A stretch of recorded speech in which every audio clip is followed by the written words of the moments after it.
So in this, continuation with our previous session where I actually defined ring, that's algebraic structure, which is known as ring, and some examples were discussed over there. Here in this particular session, I'm going to do a little bit of proofs on theorems and some problems, as many problems as I can do in a single session. So we'll start with this result, this simple result, but it's elegant result. Let R be a ring and A, comma B belonging to R. Then number one, the first property is A dot 0 is equal to 0 dot A is equal to 0. Number two, A minus B is equal to minus A into B is equal to minus AB. And number three, minus A into minus B is equal to AB. Okay, simple results. You know these results very well, but we will try to see that how these results, simple results, are actually proved as a property of the ring. But remember that when we defined ring, we wrote in the following manner that R plus dot, this triplet is a ring. Here only we are saying that R is a ring. So do not get confused, because each time it's not possible for us to write the triplet or pair or like quadruplet like this, because it kills time. So we write it in short. We just write R is a ring, and whenever we utter the word that it is a ring, it is automatically implying the fact that inherent to that two operations are obviously defined: the operation of addition and operation of multiplication. Students often ask in school that why two negative numbers product is always result in positive number. And I don't know how teachers actually reply to that question. Okay, so I also faced this kind of trouble long time ago. As a student, I was also confused about this fact. Why two product of two negative number is always positive? But if you know the ring structure, this is nothing. This result is a very, I mean, simple. It becomes very simple to you. So let us try to prove these results quickly. We know that we can write this A into 0 plus A into 0 as by taking A common and writing A into 0 plus 0.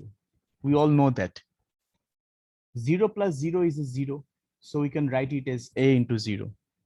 Okay, and by left cancellation law will hold good over here. So by left cancellation law, we can write it as 0 by LCL, the left cancellation law. And why am I able to use this left cancellation law? Because we learned left cancellation law in the theory of groups. Since R plus is a group, so left cancellation law actually holds over there. So we are able to apply this fact here also, and therefore we get A into 0 equal to 0. Similarly, we can also prove that 0 into A is also equal to 0. Number two, if I try to write AB and we want to add AB with A into minus B, just we did in the previous previous case, that is 1, we can take A common and we can write it as B plus minus B. Now minus B is the additive inverse of plus B, and since B is a group, R plus is a group, so B plus minus B gives you 0. Okay, and which implies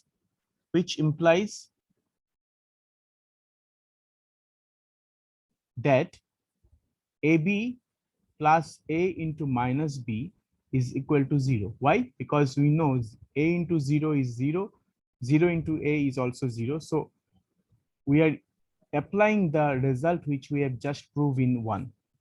So two elements AB when added with A into minus B gives you the additive identity 0.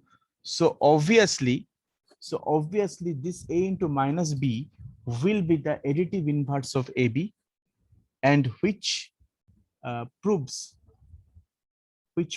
that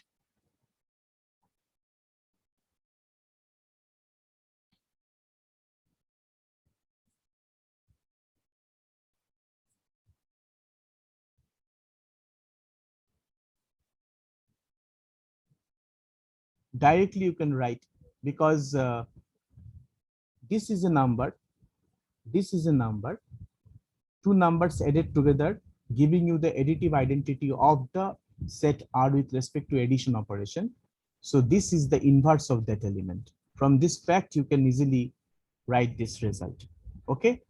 And number three, if we multiply minus A2 with minus B, then we can take minus common and we can write it as minus A into B, minus of minus A into B. And that is actually equal to minus of minus AB. Okay, by using the just derived result in the problem 2.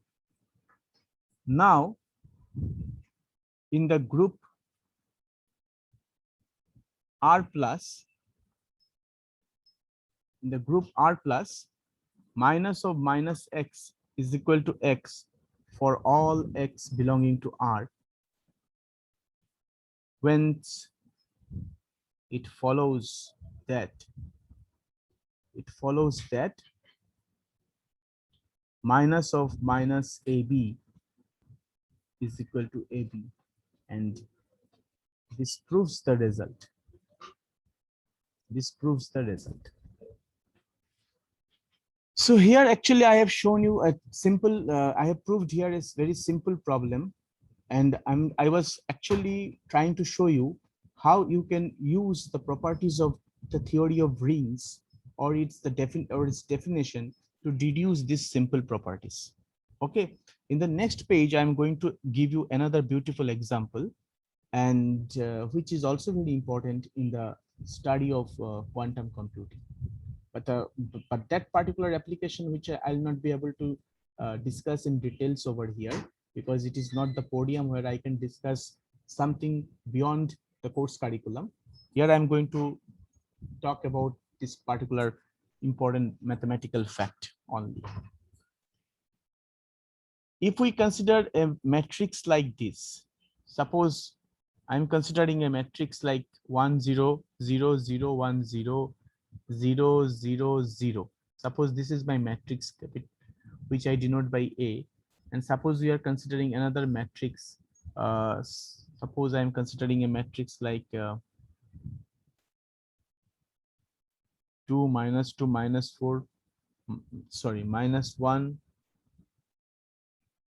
minus 1 3 4 1 minus 2 and minus 3. Suppose I am considering these two matrices.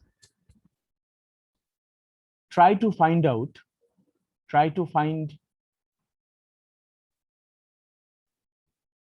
what will be the result if I square these two matrices, and write in the chat box quickly. If you have any mathematical software with you, you can do it, or you can quickly do the calculation, and you can directly message me in this chat box if you don't want to show your answer to other students, because I have seen in another class, I'm not going to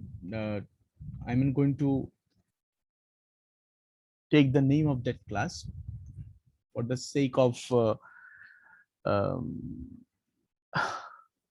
I mean, it would not be wise, but I want to share the fact that I have come to know that the students in that class are very much, I mean, introvert. They do not want to show their results, show their answers to their respective friends, just because of the fact that they think if the answer comes out to be wrong, that would become a prestige issue for them. Okay, so I told that particular class, whenever they want to give me any answer, they can directly message me. So that's why I'm also asking you. I do not know how you actually feel, but if you are shy enough, don't want to reveal your identity while giving the answer, in this chat box there is an option which it's called direct message. You can directly say your finding to me, that if I multiply these matrices capital A and capital B, if I take the square of these matrices, what will be the outcome? Please tell me what you are getting.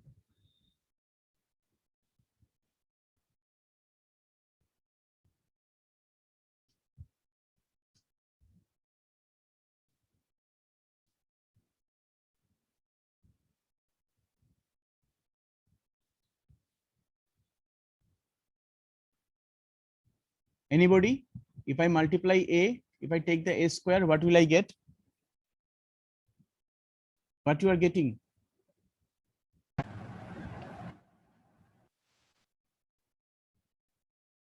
Or if I multiply B by itself, what you are getting?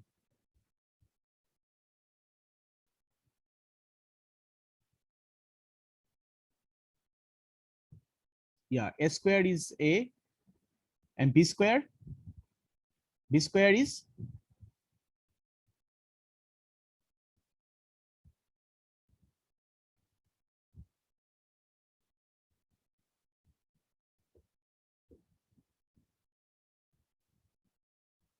what is B square? A square is A, got you.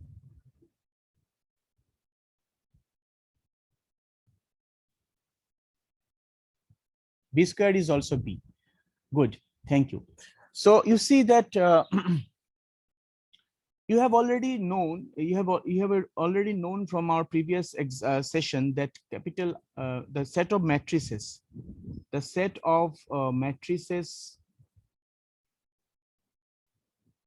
of order n cross n is a ring with respect to the addition and multiplication of the matrices.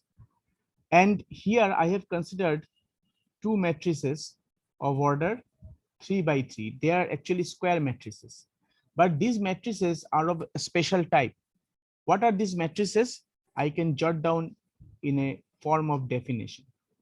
So what I have found, and you can also found examples of order 2 by 2, or you can also found examples of order 4 by 4 and so on.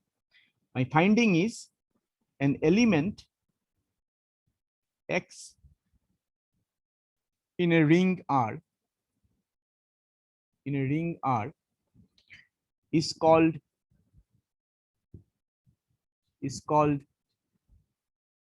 idempotent, if x square is equal to x. An element in ring R is called idempotent is if x square equal to x. I think that you are familiar with this term idempotent. You have seen it in the theory of matrices in DSM 101 itself.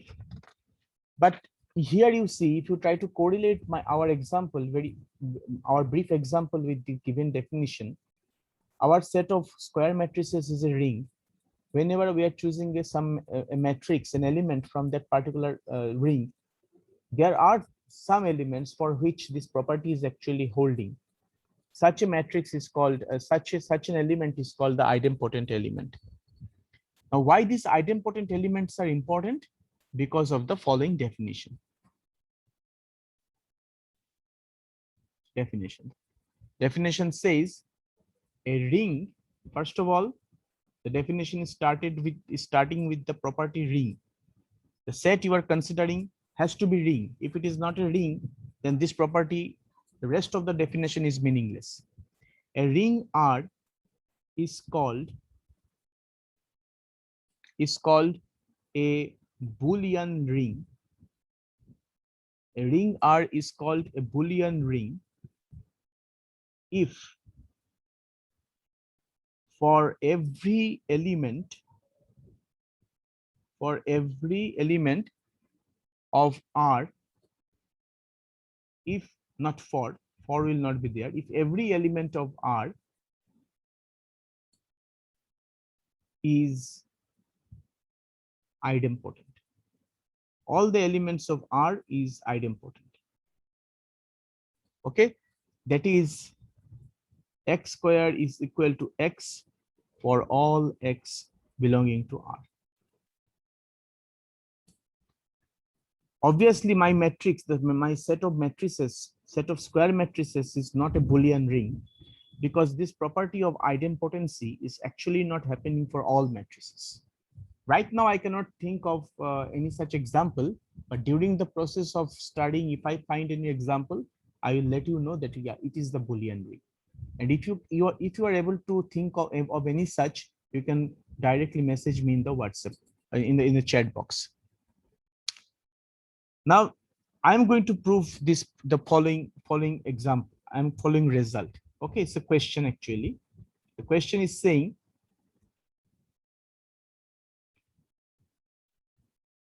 let R be a Boolean ring. Let R be a Boolean ring. Then number 1, twice x is equal to 0 for all x belonging to R.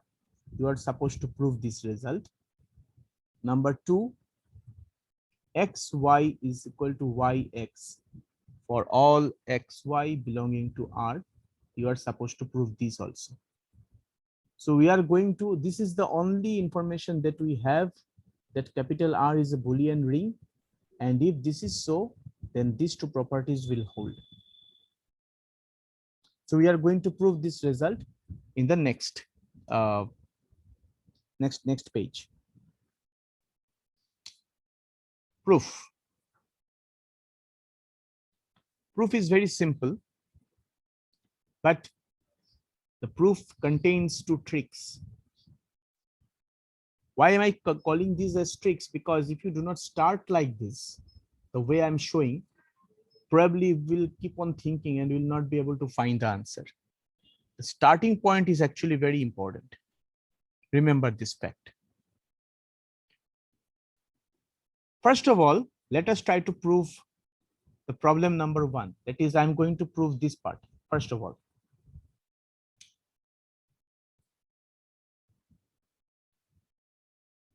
we know that capital R is a ring. Okay, no problem. If it is a ring, then if x is an element of R, then minus x is also an element of R, because R plus is a group and it's closed. Okay, with respect to plus, minus x is the additive inverse of x. So I am actually justifying, I am actually validating the fact that if an element exists, its inverse also exists. This inverse, this particular inverse is not the multiplicative inverse, it is the additive inverse, remember. Now, if I start with the element x, by the property of the Boolean ring, we can consider this x to be x squared. Why? Because R is a Boolean ring and every element of R satisfies this property. And we know that x squared and the element minus x squared, they result in the same element, that is x. Okay, so I can write x squared as minus x squared, no problem with that. This algebra is all right. But since minus x belonging to R, so, and R is the Boolean ring, so minus x whole squared will also be equal to minus x. Very amazing but important fact. Minus x whole square will be equal to minus x. Generally, it is not. But here in this case, you can write it because minus x belonging is also an element of R, and R is a Boolean ring. And by the property of the Boolean ring, every element satisfies this property. So we can write it as minus x. And this implies x plus x is equal to 0 or twice x is equal to 0. Okay, so the first property is actually proved. This is called the mathematical logic that we have followed over here. Next, I'm going to prove the second one. Okay, so it is saying that if R is a Boolean ring, then R is commutative. So every Boolean ring is commutative. This is the statement written in question number 2. So question number 2, the part 2 of the question can also be stated in the following way. Every Boolean ring is a commutative ring. Every Boolean ring is a commutative ring. Okay. Let us consider two elements x and y in R. Then there is a trick. The trick is applied over here. We will try to write x, the element x plus y, as x plus y whole square. Why? Because since xy belonging to R, this implies x plus y also belonging to R, because R is closed with respect to addition. And since R is a Boolean ring, every element of R will satisfy the property x squared equal to x. So x plus y can be written as x plus y whole square. Now we can multiply this as follows. So while you write this, when you multiply this, don't say that a square plus 2ab plus b square. It is not multiplied in this manner. It is multiplied with the property which is called distributive property with respect to the ring theory. So we can multiply this by this elaborate representation. So we can write it as x into x plus y distributive property and y into x plus y distributive property. And then we can call it as, we can write it as x into x plus x into y plus y into x plus y into y. Now x into x can be written as x squared and y into y can be written as y squared. Okay. And x squared, x is an element of R, so x squared is x. Y is an element of R, so y squared is y. So we have written this. And you see, capital R is actually commutative with respect to addition, because R plus, to be a ring, R plus has to be an abelian group. So we can rearrange the elements on the right hand side and we can write it in the following manner, isn't it? X plus y equal to x plus y plus xy plus yx. We can rearrange the term because addition operation is a commutative operation. We can put brackets like this, and then since x plus y is the member of R, this implies minus of x plus y is also a member of R. So we can add in both the sides, we can add minus of x plus y, which will result in 0, and we get 0 equal to xy plus yx. And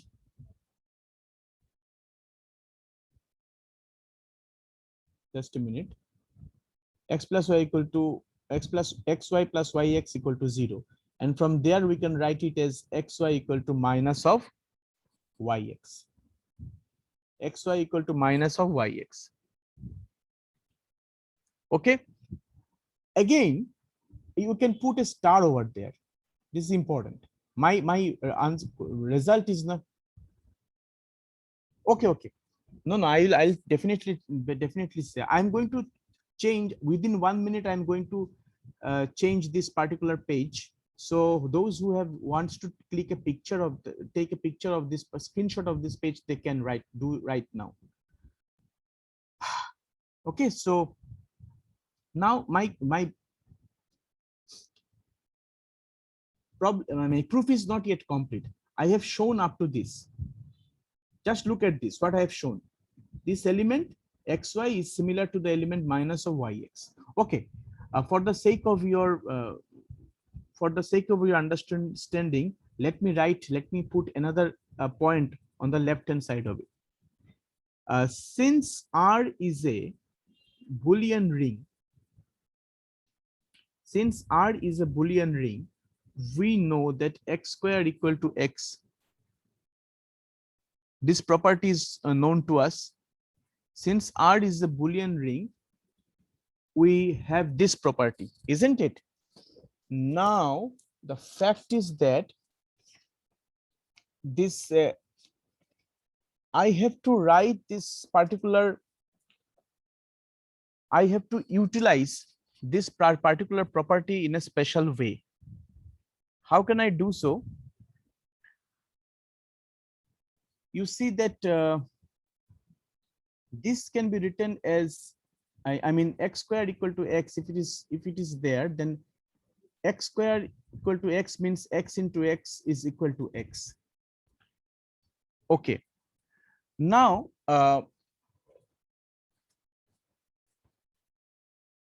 we have already shown in property 1 here. Just check it.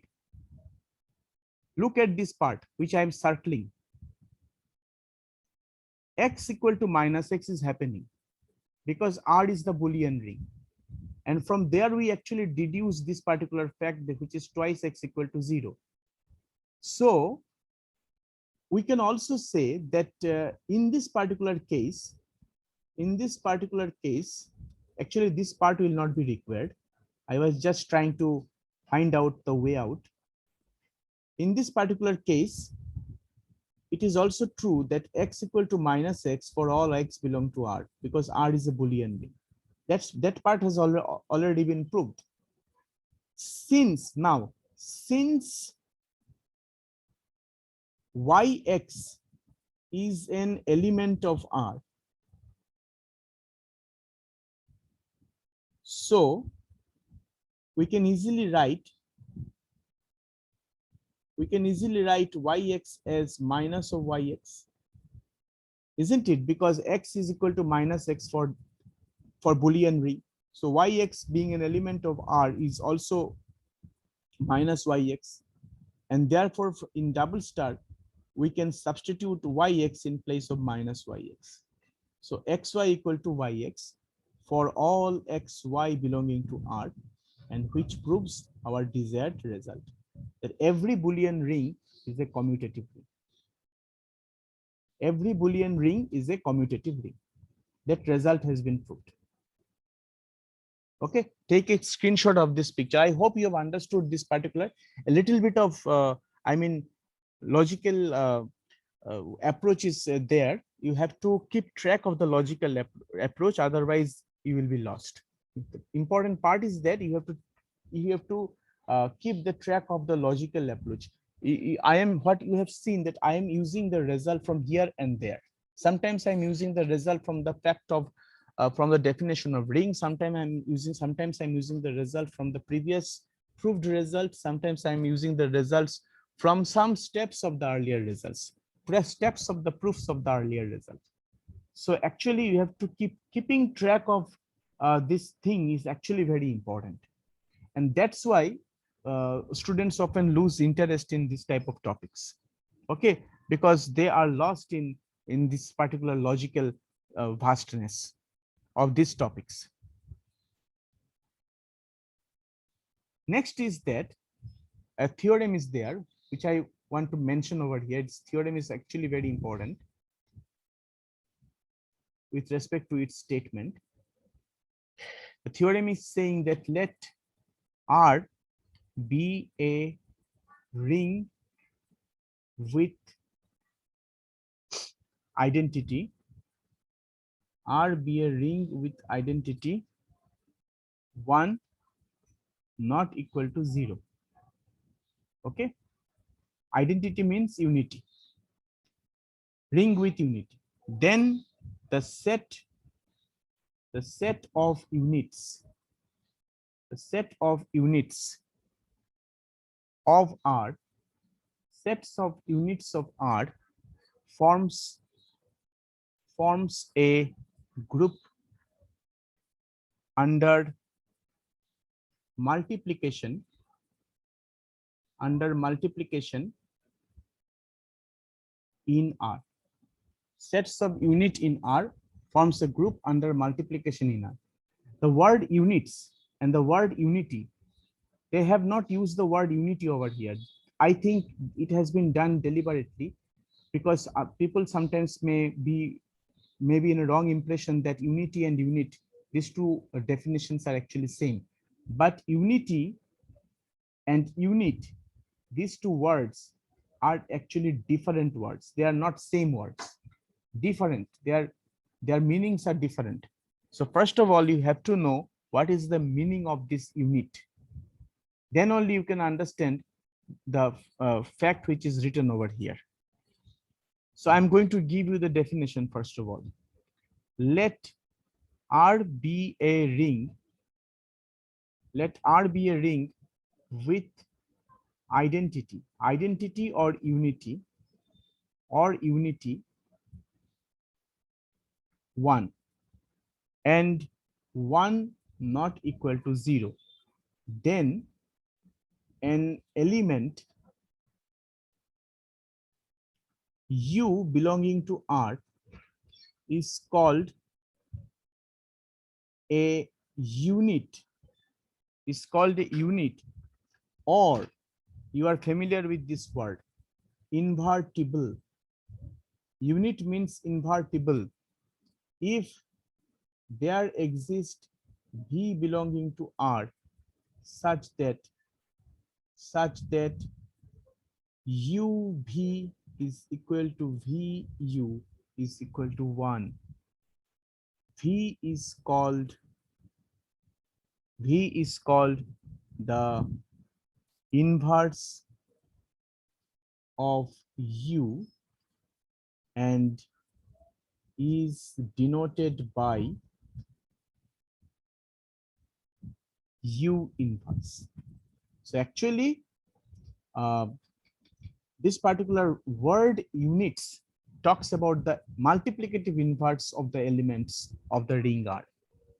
Now they are saying this result is important because they are saying that if capital R is a ring with unity, I mean, it will not be holding for all the rings. Every ring has no, it is not that case that every ring has unity.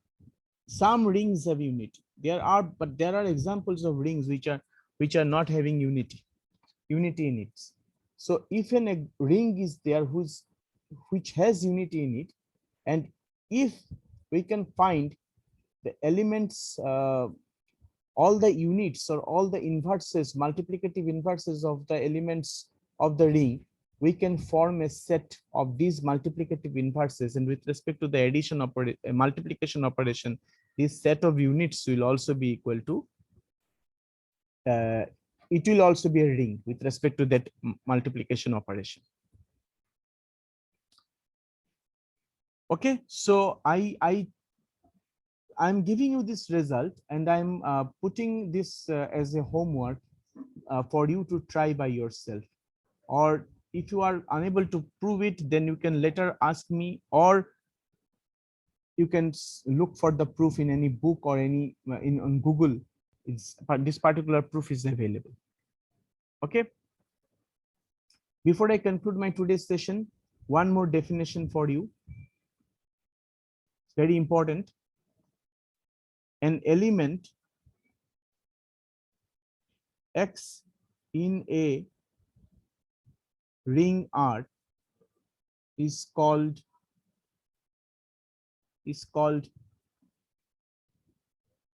nilpotent. Is called nilpotent if x to the power n is equal to 0 for some positive integer n.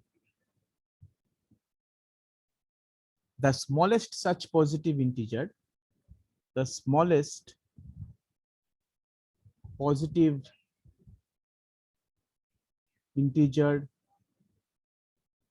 for x with this property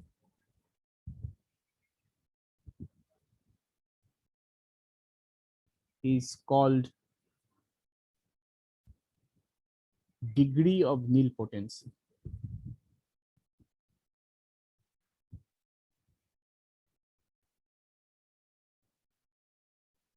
Of the element X.